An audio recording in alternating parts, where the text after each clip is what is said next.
In 2006, NASA launched the Solar Terrestrial Relations Observatory, or STEREO spacecraft. Over the last 4 years, the two spacecraft have slowly made their way along Earth's orbit, with STEREO A advancing ahead and STEREO B falling behind. As they've separated, our view of the Sun has increased. Other satellites near Earth, such as SOHO and now SDO, continue to watch the Sun from Earth's perspective, while the STEREO spacecraft see increasingly different views. Now STEREO A and B are almost exactly opposite each other, and for the first time in human history, we have a view of the entire Sun.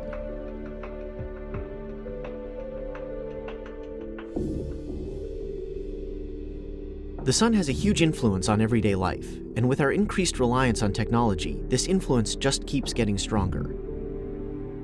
Coronal mass ejections and solar flares are the hurricanes of space weather, and they have the power to disrupt our navigation systems, communications, and even electrical grids, so it's vital we know when they are coming. Just as protecting our homes requires the best possible weather forecast, protecting these systems requires the best possible space weather forecast. Sunspots and other active regions on the Sun can help predict a new round of such space weather, but before STEREO, we were able to see only one side of the Sun at a time. We couldn't tell what was starting to form on the far side.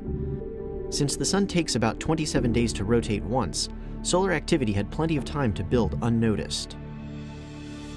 Scientists first began to get a sense of the far side with SOHO's Michelson Doppler imager, which worked almost like an ultrasound to give a view of the Sun's back based on observations of the ripples on its front. Now STEREO can make direct observations and eliminate any uncertainty about activity on the far side of the Sun.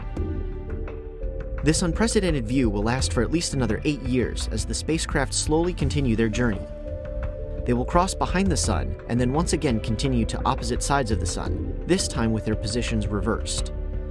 During that time, astronomers will be able to see magnetic active regions wherever they form on the Sun, so we will know about regions on the far side well before any Earth-based observatory can see them. The full view of the Sun from STEREO and SDO, coupled with the other spacecraft in NASA's heliophysics fleet, will help scientists understand our dynamic star and give us more time to prepare for the next big storm.